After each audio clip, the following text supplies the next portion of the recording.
Hello সকল YouTube বন্ধুদের মিনুজ kitchen ব্লগের তরফ থেকে অনেক অনেক শুভেচ্ছা। সকলে কেমন আছো? আশা করি ভালো আছো। সকলকে শ্রদ্ধা ভালোবাসা জানিয়ে আমি আজ একটি নতুন ভিডিও উপস্থিত করলাম আপনাদের সামনে। ভিডিওটি প্রথম থেকে শেষ পর্যন্ত দেখবার অনুরোধ করছি। আর কেমন হয়েছে সেটি অবশ্যই কমেন্ট বক্সে আপনারা সকলেই জানাবেন। আপনাদের ভালো মন্দ কমেন্ট আমি সব কিছুই গ্রহণ করব। আজ আমি বানিয়েছি সোয়াবড়ি। সোয়াবড়ির থেকে এটা আরেকটু মডিফাই করে অন্যরকম করেছি। সোয়াবড়িটা আমি কিভাবে এরকম রেঁধেছি সেটি এখন আপনাদের সামনে দেখাবো। আর খুব টেস্ট হয়েছে, স্বাদে গন্ধে অপূর্ব হয়েছে। দেখুন, আমি কিন্তু এটা ঝোল বানাইনি, এটা আমি একটু মাখো মাখো বানিয়েছি। সোয়াবড়ির কষা বলা যাবে, সোয়াবড়ির রসা বলা যাবে। আমি সোয়াবড়ির রসা বলবো। আর কষাটা সাধারণত মাংস কষা, চিকেন কষা এসবের দিকে যায়। আমি এই সোয়াবড়িটা বানাবার জন্য নিয়েছি মুসুরির ডাল নিয়েছি, এই 150 গ্রামের মতো মুসুরির ডাল নিয়েছি। আর তারপরে নিয়েছি সোয়াবড়ি। মুসুরির ডালটা আমি একটু 1 ঘন্টা জলে ভিজিয়ে রেখেছি। আর মুসুরির ডাল তো খুব তাড়াতাড়ি ভিজে যায়। এটা কিন্তু ছোলার ডাল দিয়েও আপনারা বানাতে পারবেন, তবে মুসুরির ডালটা আমার একটু বেশি টেস্ট লাগে আর খুব তাড়াতাড়ি হয়ে যায়, ভিজে যায়। সেই জন্য আমি এটা ইনস্ট্যান্ট বানাবার জন্য মুসুরির ডালটাই আমি ভিজিয়েছি।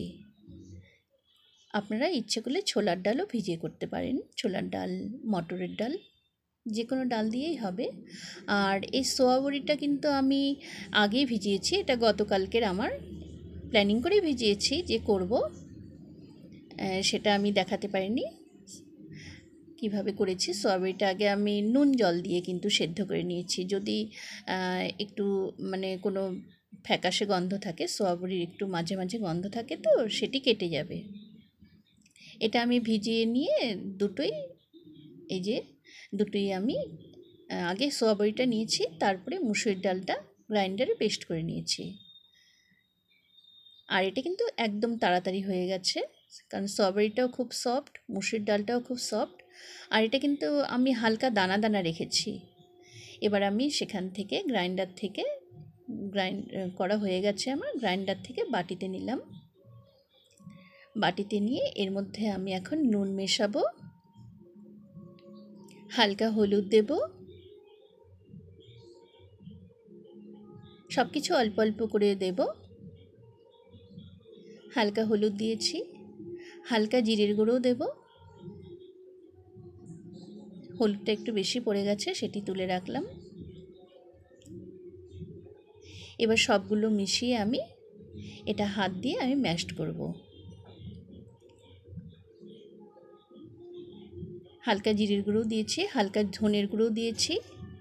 এটা কোনোভাবে স্কিপ হয়ে গেছে সবগুলো। এবার আমি কিন্তু হাত দিয়ে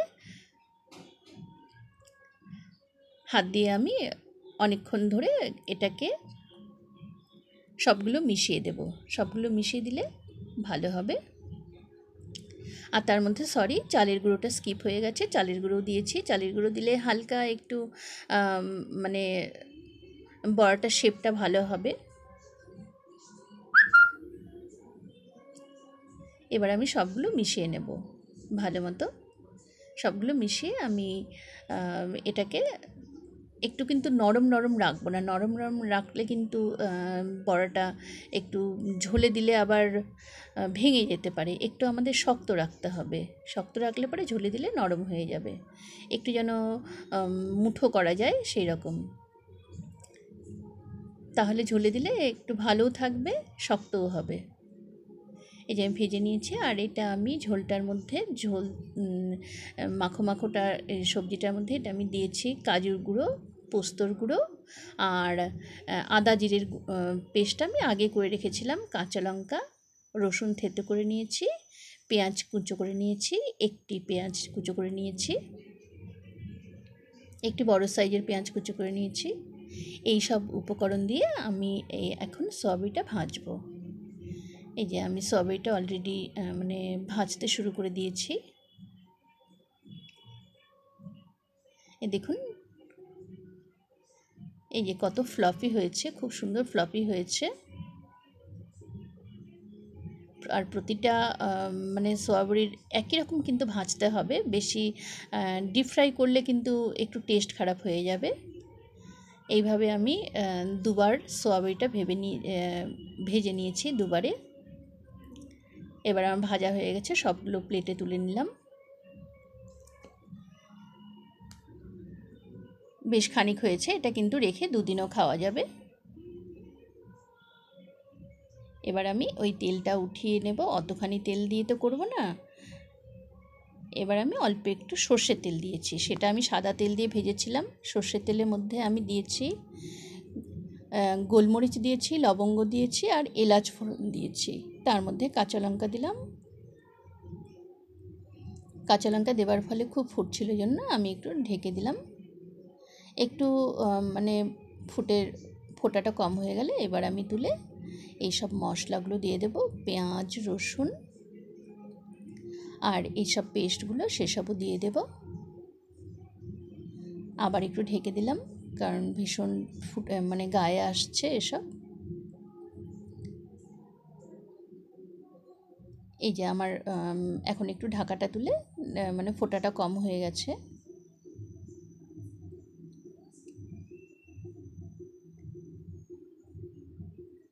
এবার আমি সব কিছু দিয়ে দিচ্ছি।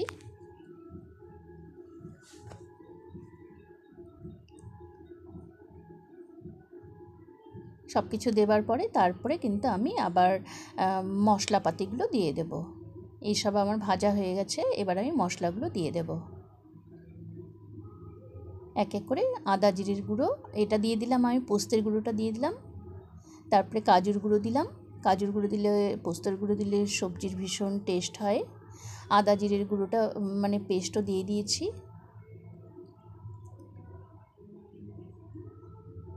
এবার একটু ব্রাউন করে ভাজতে হবে, আলতো হাতে কিন্তু ভাজতে হবে, যেন মানে একদম লালচে না হয়ে যায়।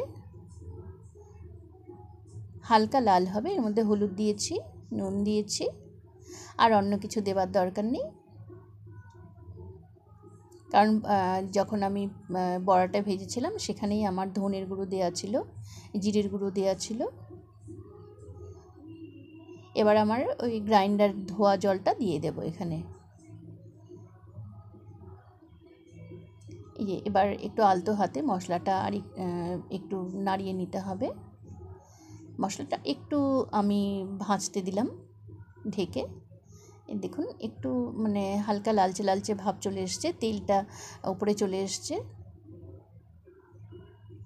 আর বড়াটার কিন্তু সোয়া বড়িটার কিন্তু আমি বেশি ঝোল করব না, এইখানেই ছেড়ে দেব। বেশি ঝোল করলে কিন্তু এটা টেস্ট পাওয়া যাবে না। এই যে এক এক করে আমি সোয়া বড়িগুলো আমি এখানে দিয়ে দিলাম। সোয়া বড়ির বড়া এখানে দিয়ে দিলাম। আপনারা চাইলে একটু ঝোলও রাখতে পারেন, ঝোলটাও মন্দ লাগবে না। আমার এইভাবে ইচ্ছে হয়েছে, সেই জন্য এইভাবেই আমি করে দেখলাম। এইভাবে ভীষণ ভালো লেগেছে, মাখো মাখোভাবে।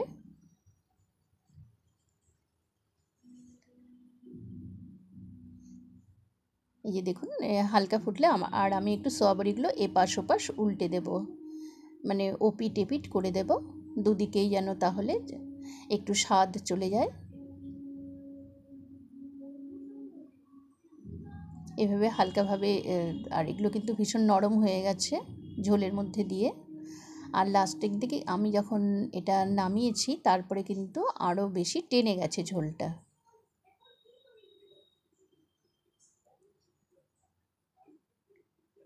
আপনারা বানাতে গেলে কিন্তু আরেকটু ঝোলটা বেশি রাখবেন, কারণ পরে দেখেছিলাম আমি একটু টেনে গেছে লাস্টের দিকে। এই যে আমার মোটামুটি একদম রাঁধাটা কমপ্লিট হয়ে গেছে। এবার আমি অন্য পাত্রে নিয়ে নিচ্ছি।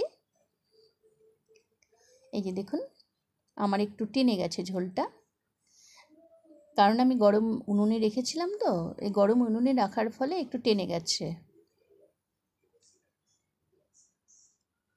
একটু ঝোল রাখলে মন্দ হবে না, ঝোলটাও বেশ টেস্ট লাগবে। এটা হচ্ছে সোয়াবড়ির মুইঠা।